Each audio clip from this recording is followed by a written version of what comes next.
Tá fracassando aí uma nova tentativa desesperada dos bolsonaristas de se salvarem. Muitos deputados bolsonaristas estão com medo aí, porque no final do ano devem ser feitas várias denúncias contra esses deputados ao Supremo Tribunal Federal pelo Procurador-Geral da República. Então eles começaram a acelerar uma série de projetos aí que prevêem anistia a eles mesmos pela tentativa de golpe de Estado. Eu vou te falar, quando a extrema-direita começa a entrar em parafuso, é porque eles têm informações que a gente não tem, que não saem na imprensa, de que a coisa tá piorando. Na Câmara dos Deputados teve um quebra-pau gigantesco lá, porque a extrema-direita aprovou aí 3 propostas. Uma, eles não aprovaram, eles começaram aí a encaminhar o projeto de anistia a todos aí do 8 de janeiro. Isso na Comissão de Constituição e Justiça.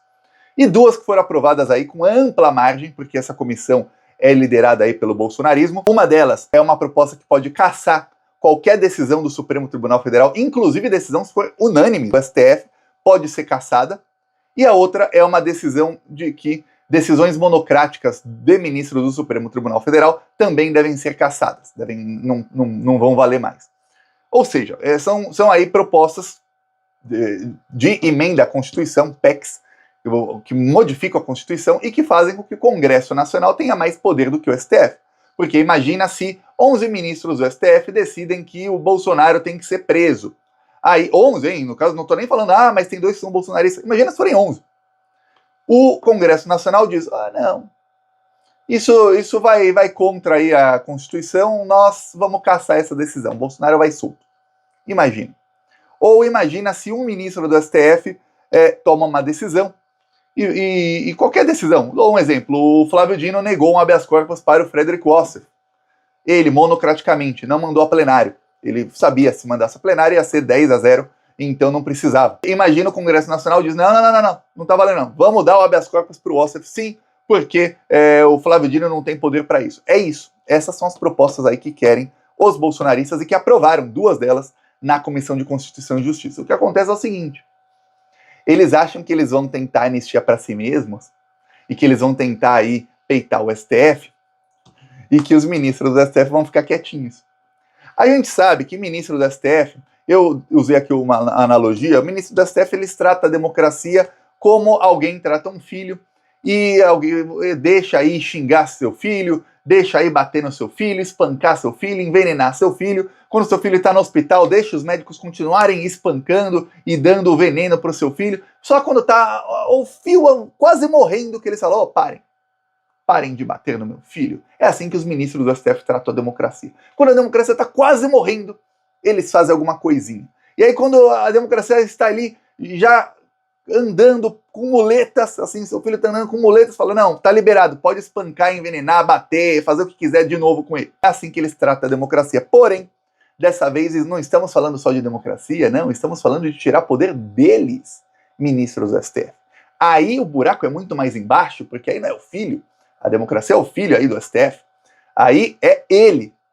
Então o que acontece? Os ministros do STF mandaram aí recados via imprensa, e recados aí, chegou na imprensa porque os recados foram dados aí a vários líderes partidários que vazaram isso para a imprensa. Eles disseram, olha, a coisa vai ficar bem feia para todo mundo se vocês tentarem votar isso aí no plenário, tá? O senhor Arthur Lira já sabe que para ele a coisa vai feder, mas vai feder muito se ele colocar isso para o plenário. Os 39 deputados que votaram a favor disso na Comissão de Constituição e Justiça já estão na mira do Supremo Tribunal Federal. Isso vai acelerar os processos do dia 8 de janeiro e vai piorar a situação dos mandantes do dia 8 de janeiro. Então aí, na tentativa de salvar a si mesmos e ao Bolsonaro, esses bolsonaristas deram um baita de um tiro no pé.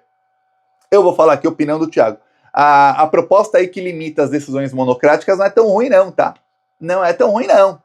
Essa aí, tira poderes do STF, mas por decisão monocrática, já teve ministro aí impedindo o Lula de ser ministro da Dilma. E depois o Michel Temer admitiu que foi aquilo que fez com que o golpe fosse golpe. Já teve ministro por decisão monocrática que tirou o Renan Calheiros da presidência do Senado. E aquilo era primordial para que o golpe contra a Dilma passasse. Senão não teria golpe contra a Dilma, porque o Renan Calheiros na presidência do Senado ele ia conseguir articular contra o golpe. Tudo decisões monocráticas. Um ministro só decidindo. Olha só que coisa. Então, se voltar um pouquinho aí, a gente vê várias decisões bem erradas de ministros do STF que tomavam a decisão eles mesmos. Tem ministro aí, bolsominion, que por decisão monocrática já soltou bicheiro. Um dos bicheiros aí, um dos doleiros também mais conhecidos do Brasil, foi solto pelo Cássio Nunes. Decisão monocrática, só ele. Pois bem, uma coisa é se eles fossem obrigados a levar tudo ao plenário, aí bem melhor. Outra coisa é o Congresso achar que pode caçar, e já não. Congresso caçar uma decisão do STF? Nananina não, isso não acontecia nem na ditadura. Aí os ministros falaram, não vão aceitar nenhuma das duas propostas e isso vai ser declarado inconstitucional. Além disso, os parlamentares que estiverem tentando aí legislar em causa própria, ou seja, eles querem essas propostas porque eles estão sendo investigados e eles estão com medo de decisões contra eles no futuro. Esses parlamentares tendem a ser investigados por isso, porque legislar em causa própria também é crime.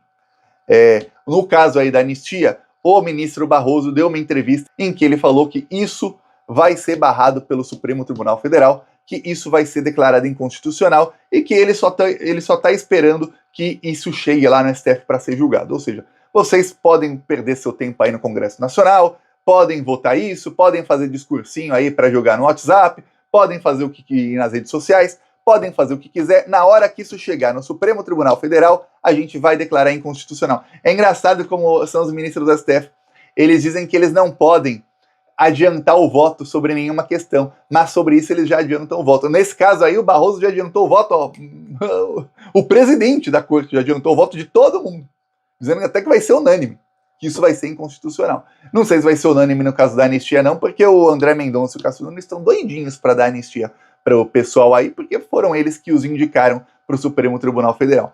Enquanto isso, tá uma briga aí na extrema-direita, por quê? Eles estão tentando anistia pros bandidos do 8 de janeiro, mirando o seguinte: se os terroristas que invadiram lá o Congresso e tal tiverem anistia, então obviamente os mandantes, os incentivadores, os mentores disso aí também vão ter. Esse é os financiadores também, todos vão ter. Então esse é o negócio. E aí começa uma briga, por quê? Porque alguns estão vendo que eles vão ser alvos dos ministros do STF e eles não são investigados no caso da anistia. E aí eles até fazem um discurso mais ou menos a favor, porque eles querem jogar para as redes sociais, mas eles estão vendo que, peraí, eu vou me ferrar aqui peitando o STF, sendo que eu não preciso disso. No meio disso, o Flávio Bolsonaro dá uma declaração ao Metrópolis, é um jornalista bolsominion, dizendo que hoje ele tem 54 votos para o impeachment do Alexandre de Moraes. Lembrando que para impeachment do Alexandre ele precisaria de 49, ele diz que tem 5 a mais. E que a culpa é do Pacheco porque o Pacheco não pauta. Se o Pacheco pautar, o Alexandre cai, diz aí o Flávio Bolsonaro. Os ministros do STF dizem que, no caso aí de impeachment dos ministros do Supremo, isso cabe ao presidente do Senado e que, se não houver objeto no pedido, o pedido é tornado inconstitucional. É engraçado, né? No impeachment da Dilma não viu o STF tornando inconstitucional fazer impeachment por pedaladas que foram assinadas pelo Temer, que foi quem assumiu quando deu o impeachment dela, e não tem problema, né? Para defender a si mesmos, e no caso, até sou a favor de defender o Alexandre de Moraes, obviamente, mas você vê como são os dois pesos, as medidas dos ministros do Supremo. A gente está percebendo isso aqui, nós que lutamos aí pela democracia e no campo progressista, pela esquerda, a gente percebe que eles só agem a favor da democracia quando os bolsonaristas estão indo para cima deles. Eles só agem contra fake news, as fake news são contra eles. Quando é fake news contra a esquerda, aí eles fingem que não vêm. A gente viu aí na campanha que tudo que o Pablo Marçal fez, não foi preso, não foi declarado inelegível, e a Carmen Lúcia ainda sentou em cima de um processo aí que poderia ter cassado a candidatura dele e mudado aí a cúpula do partido dele, que é aliada do PCC. Ela sentou no processo, simplesmente não julgou. Na hora de prender o Bolsonaro aí pelos crimes que cometeu, não, vamos esperar o período eleitoral, tudo mais. Quer dizer, se o Bolsonaro continuasse atacando o STF, aí já estava preso. Como ele parou e está quietinho, então vamos esperar passar o período eleitoral, esperar isso, esperar aquilo. Ou seja, tem dois pesos e duas medidas aí. Agora o que acontece é o seguinte, eles estão sendo atacados e quem os defende é quem? A esquerda. A esquerda que fica contra a extrema-direita ali na linha de frente, defendendo os ministros do STF. Aí diz o seguinte, os ministros sobre essa PEC aí. as PECs que limitam poderes do Supremo Tribunal Federal, essas PECs são inconstitucionais porque só quem pode encaminhar ao Congresso Nacional um projeto que muda regras do Poder Judiciário é o próprio Poder Judiciário, ou seja, o Poder Judiciário é que pode se autorreformar. Obviamente, com apoio do Congresso Nacional, eles mandam o projeto, o Congresso vota e aí acontece. E nesse caso, essas propostas começaram no Senado. Pelo fato de terem começado no Senado, elas são inconstitucionais. Então eles já têm até qual é a base jurídica para falar o seguinte, ó, propostas são aí inconstitucionais, não tem como aí vocês limitarem as decisões monocráticas e não tem como aí vocês limitarem os votos dos ministros do Supremo. Caçar voto de ministros do Supremo é uma coisa que isso é de ditadura.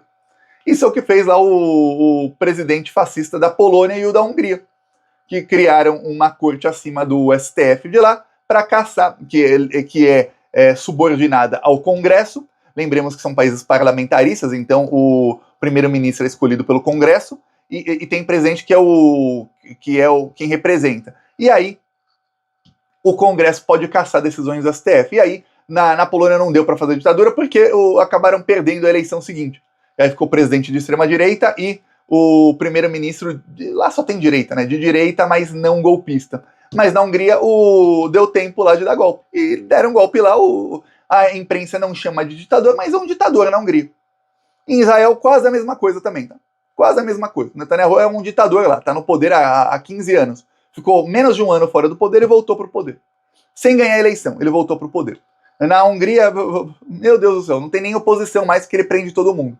É isso. Mas você não vê a imprensa chamando os amiguinhos do Joe Biden de ditadores. Jamais! Eu peço a sua inscrição no canal. Nós seguiremos aqui na luta contra essa corja nazifascista. Falou!